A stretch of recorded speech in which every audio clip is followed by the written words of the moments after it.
Ya, Ibu Inalim. Ibu Inalim. Iya.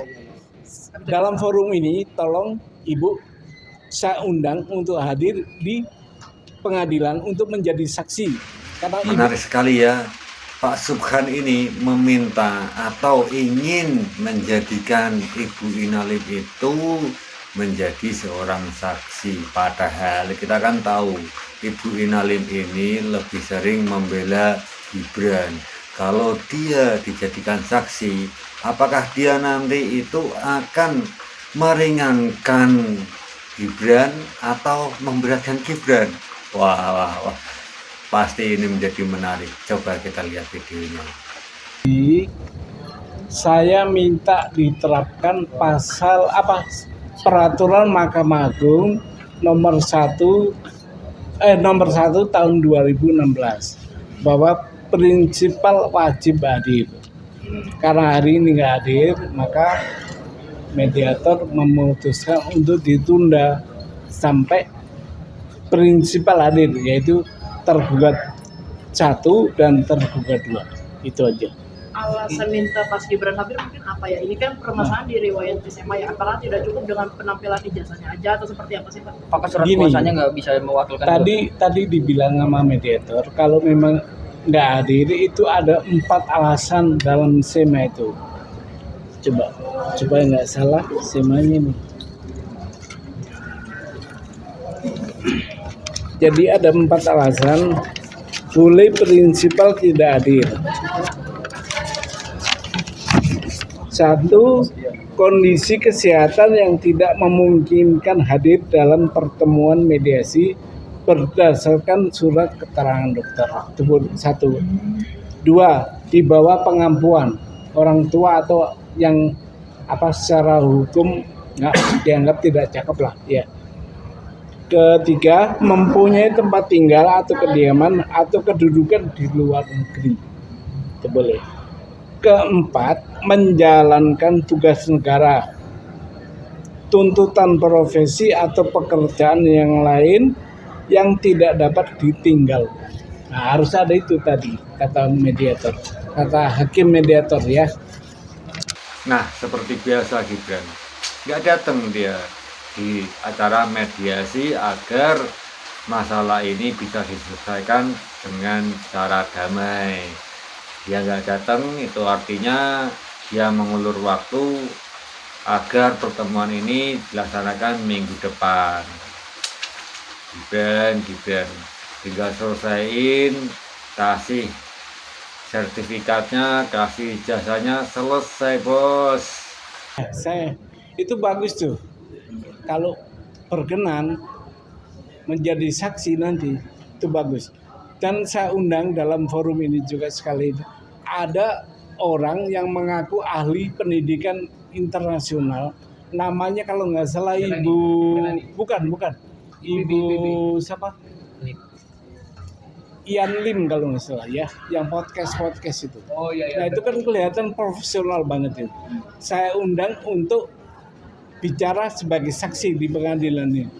Pak, kembali ke masalah Pak Iksan. Namanya siapa ya, Pak? Iksan Katun. Bukan yang ibu-ibu itu. Ibu itu ada lim-limnya Pak. Iya, ibu itu, ya. Ada 2 Pak, ada Bu Melani. Bukan yang Ibu Melani. Ibu Melani itu analisanya bagus. Tapi ya udah biarin dah. Beliau PNS kali ya. Ya, PB. Tapi kembali ke Pak Iksan tadi Pak, Bapak berkenan untuk ketemu dengan Pak Iksan Katudin yang di Sydney. Oh, dengan senang hati Pak, nggak apa-apa ketemu. Bila perlu menjadi saksi Pak. Oke, nanti kami usahakan. Supaya tidak beredar di media. Nah, saya undang sebagai saksi. Pak, waktu diskusi di CNN, Bapak pernah dilontarkan bahwasanya ini ada kaitannya dengan prosedur dan kawan-kawan. Kira-kira Bapak ada kaitannya nggak? Tidak ada kaitannya, tapi satu frekuensi. Oh, satu jalur ya? Iya. Karena teman-teman yang dipelopori Pak Roy Suryo itu juga berjuang demi keadilan tuh. Ya. Pak, kembali ke Pak Subhan, maaf saya nyela sedikit. Bapak dari mana? Saya dari Cikan Berita Pak. Hah? Dari Cikan Berita 1. Ini rekan saya semua ini kanan kiri. Cuman saya baru sekali ini ketemu Bapak. Pak, kembali ke masalah tadi Pak, yang masalah undang-undang yang diubah oleh siapa? Oleh KPU itu. Keberatan Bapak itu dalam perubahan itu secara Sebentar. Lalu di lantai 2. Lantai 2 ya. Oke, iya. Ini lanjut. Ya. menurut Bapak masalah perubahan undang-undang itu Pak. Oh iya, Ibu Inalim. Ibu Inalim. Iya, iya. Dalam forum ini tolong Ibu saya undang untuk hadir di pengadilan untuk menjadi saksi.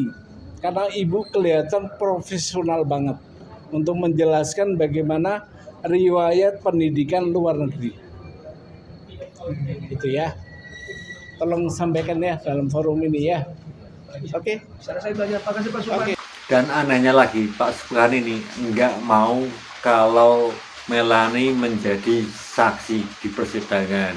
Padahal kita tahu dosen dari PB ini telah memberikan analisa yang sangat memberatkan Gibran. Walaupun di dalam analisanya ini terlalu over yang membuat masyarakat menjadi tidak percaya dengan dia karena dia menganalisa kalau Gibran itu jangan-jangan tidak lulus SMP, dan ini disangkal langsung oleh kepala sekolah SMP tempat Gibran sekolah yang mengatakan bahwa Gibran itu benar-benar sekolah di situ dan sampai lulus dapat ijazah secara sah di situ. Sehingga analisa dia terpatahkan dengan sangat telak. Mungkin inilah alasan Pak Subhan tidak mau memakai Melani menjadi saksi karena analisanya sedikit ngawur. Nah, penyetaraan berarti tidak ada. Begitu dia bilang, aduh ngasal banget deh, masa kita cuma dikasih tahu, oh nggak ada ya, berarti ini masuk kursus, masuk lembaga kursus aja. Padahal seharusnya nggak, karena nggak punya seharusnya. Oke. Memang ini kekacauan administrasi kita di Indonesia. Jadi in a way sebetulnya saya berterima kasih sama Pak Roy Suryo teman-teman karena berarti membongkar ketidaksiapan bangsa kita dalam hal administrasi. Jadi ini kegemesan kami yang di dunia pendidikan internasional memperjuangkan penyetaraan. Jadi contoh nih, beliau juga mengatakan kasus nih beneran, ini kasusnya beneran. Jadi dia ambil foundation lah yang di Indonesia tadi dari Uniprep, dari UNSW nih anak. Kemudian dia pergi lanjut ke UNSW di Sydney. Untuk informasi Bang Bill, UNSW ini tahun 2025 QS ranking itu ranking 19 dunia. 19 dunia ya, UNSW ya. Kemudian selesai S1 di Australia kan 3 tahun. Penyetaraan lah di Indonesia. Dikti kan tadi ya. Di Indonesia tadi nggak ada nomenklaturnya tuh karena S1 pakai kacamata Indonesia nih. Kacamata Indonesia 4 tahun. Di sana 3 tahun. Anak ini mau lanjut S2 di UI. S2 di UI. Mohon maaf, ini bukan untuk merendahkan UI, tapi dalam hal ini kan kita lagi katanya penyetaraan, berarti membandingkan antara UNSW dan UI. Kalau sama-sama tahun 2025, QS ranking UI itu ada di ranking 206. UNSW 19 nih, UI 206 nih, gitu ya. Dan anak ini lulus dari UNSW nih. Program Australia memang 3 tahun itu bachelor S1. Pulang ke sini nggak ada tuh nomenklaturnya, nggak ada penyetaraannya. Jadi kalau 3 tahun di Indonesia masuk apa dong? D3.